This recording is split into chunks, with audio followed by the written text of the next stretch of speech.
The world didn't end in a single flash. It ended in layers.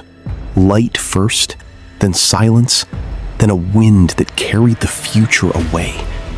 This is what life looks like after nuclear war. In the first seconds, millions vanish. But beyond the blast zones, survivors stand frozen, staring at a sky that no longer feels like their own. The air smells like metal and burning plastic.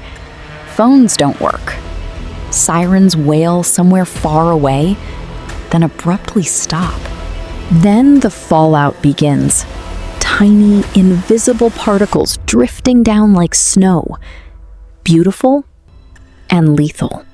Those who stay outside too long don't realize what's happening. Radiation has no sound, no smell, no mercy. Within hours, hospitals overflow. Burns that don't look like burns. Nausea, confusion, panic. But this isn't just a human story. The animals feel it too. Birds fall mid-flight, disoriented by shockwaves and poisoned air.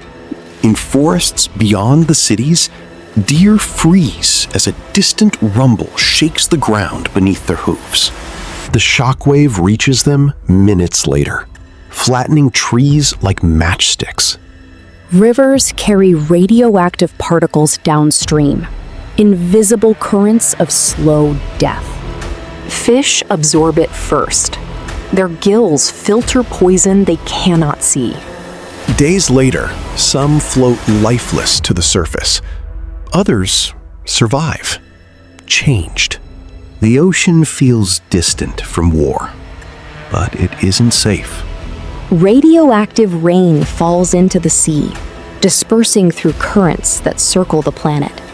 Coral reefs, already fragile, begin to bleach faster than ever before. Sea turtles swim through waters that carry a new kind of threat. On land, crops fail. The sunlight itself begins to fade.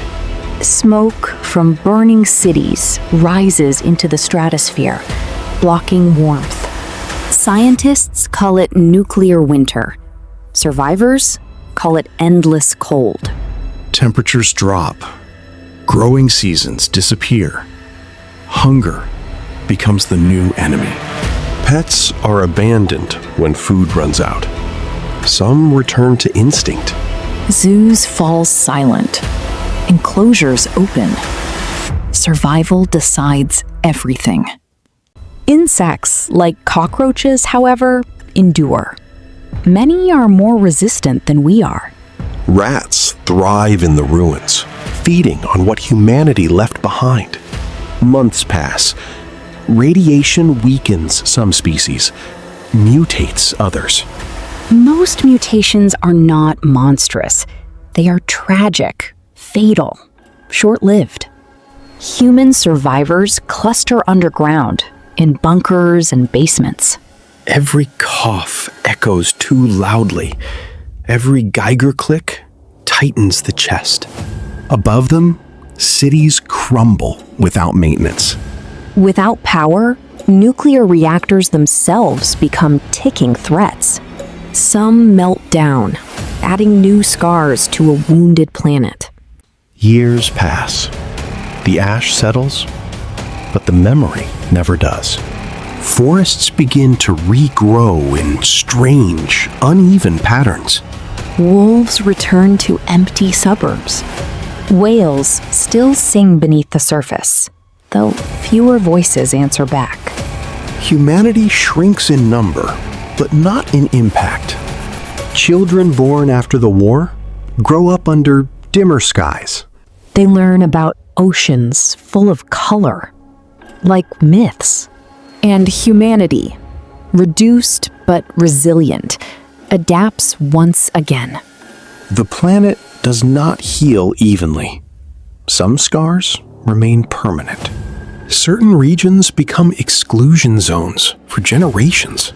Yet, life persists in the most unexpected corners. Tardigrades, microbes, extremophiles, the smallest survivors. They remind us that life is stubborn beyond imagination. Nuclear war would not mean total extinction. But it would redraw the map of who survives and how. Humans would shrink in number. Animals would shift territories. Oceans would carry invisible memories of the fallout. And over centuries, Earth would become something both familiar and alien.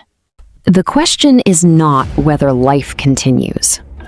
The question is, what kind of life, and whether we are still part of it? Because after the fire, after the ash, after the silence, the earth keeps turning, and life, in all its fragile forms, begins again.